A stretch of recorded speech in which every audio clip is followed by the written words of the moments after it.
In this lesson, we're going to investigate the frequency of a wave, small f, and the period of a wave, capital T.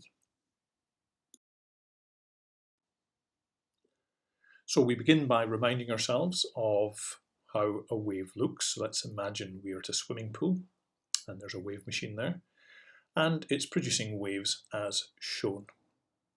Let's imagine we are viewing these waves from the side, so we can see the crests and the troughs. The waves are moving from left to right, as shown by the arrow, so that's the wave direction.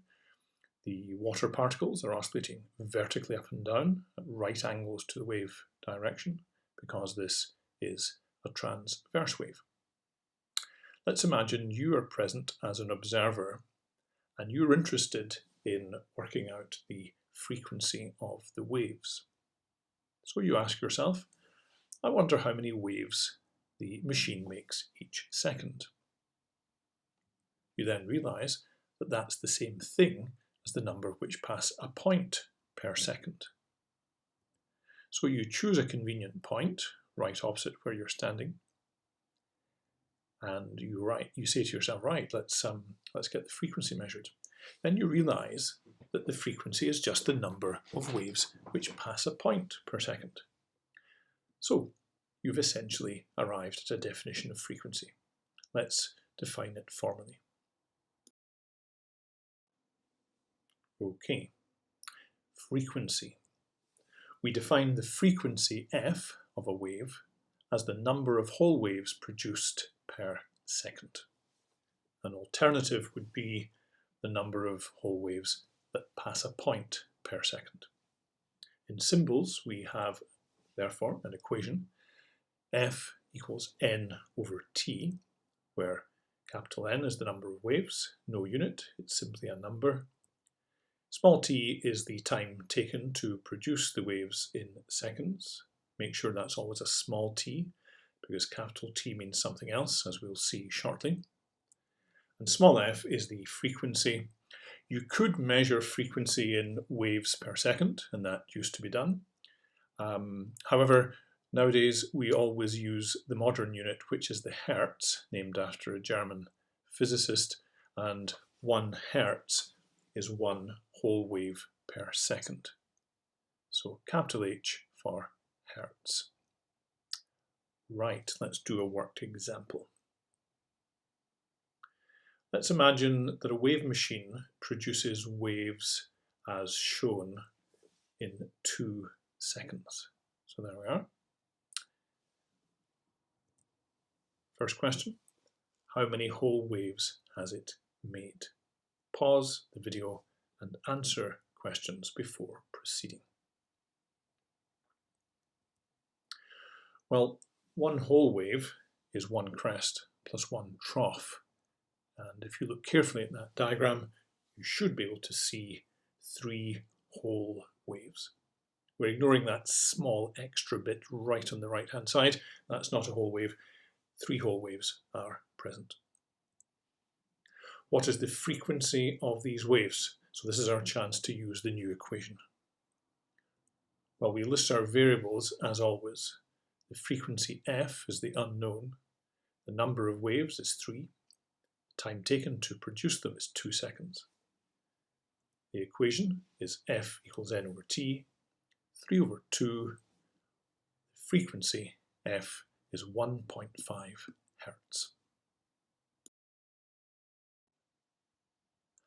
We now come to the period of a wave. This quantity is called the period of a wave because it's a measure of a period of time.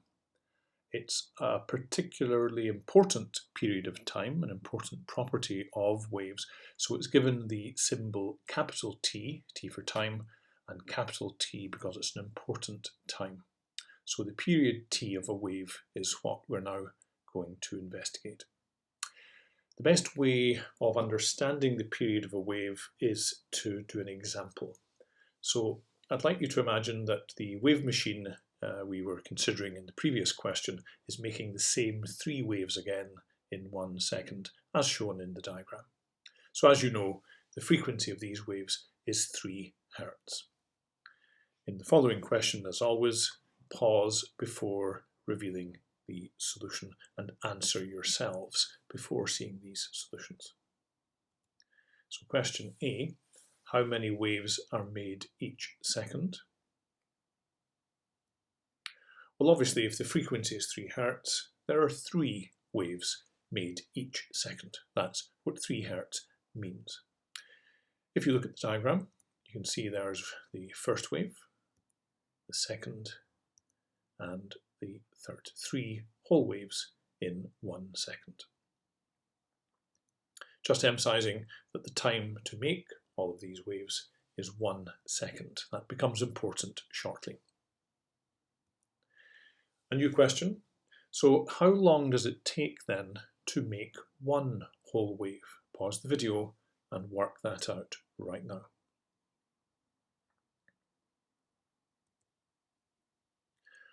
Well, the best way of setting out your reasoning for this is to begin with what we know. We know that 3 whole waves correspond to 1 second because we've made 3 whole waves in 1 second. Notice I am not writing 3 whole waves equals 1 second. That would be wrong. You can only use an equal sign if the quantity on the left is the same as the quantity on the right. Now you can't equate 3 whole waves with a second. You can only equate a measure of time with a second. So use the correspondence arrows that you see there. So begin with what we know. 3 whole waves correspond to 1 second. The question is, how long corresponds to 1 whole wave? Well, we do this mathematically. If you look at the left-hand side of this correspondence, we have 3 whole waves.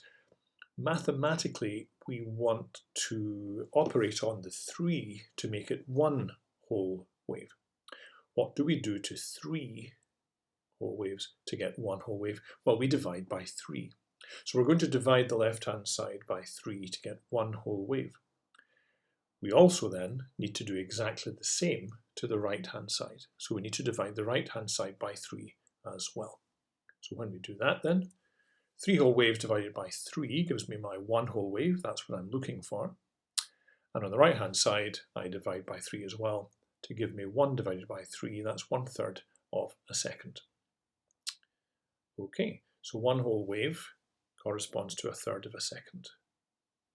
On the diagram, you can see then the first wave took 1/3 of a second, the second wave took 1/3 of a second, and the third wave took 1/3 of a second. 3/3 adding up to the 1 second required for the whole wave.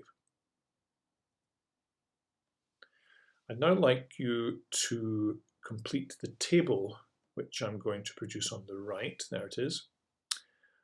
In that table, you can see in the left-hand column, we've given you the number of waves made in a second. That's the frequency, F. 1 Hz, 2 Hz, 3 Hz, 4 Hz, and 5 Hz. And I would like you to calculate the period of each of those waves. Basically, do something similar to what we just did in the solution to part B, okay, and get the period of the wave in seconds.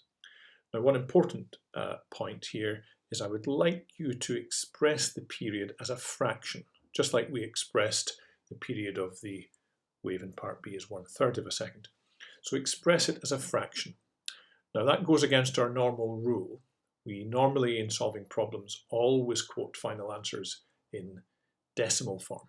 But just for the purposes of this thought experiment, enter the period as a fraction. So pause the video, work out the periods, and then resume.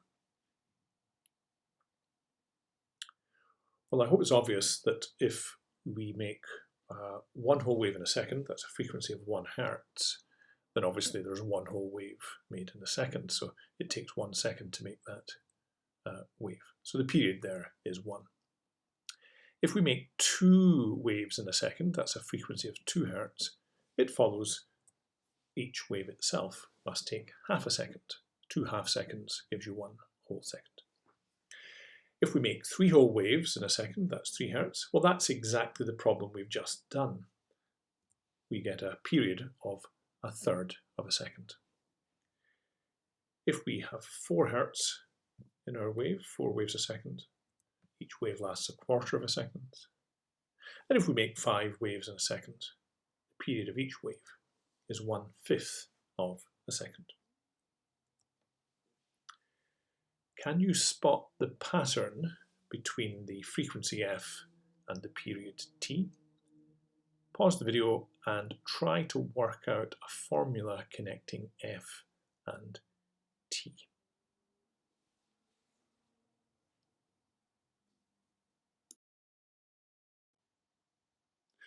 Right, let's settle the period of a wave. Well, the period of a wave is defined as the time taken to produce one whole wave. I hope from your work on the table in the previous slide that you managed to spot the equation. It is that the period of the wave t is 1/f, where f is the frequency in hertz. And that will always give you your period in seconds. So it's very important always to have the period in seconds, not in minutes or hours, and the frequency in hertz, not in kilohertz or megahertz or gigahertz or anything like that. Okay, now look at the wave machine in the leisure pool in the picture. Let's do an example. Let's imagine the wave machine produces 15 waves every minute. Find the frequency f of these waves. Pause and solve.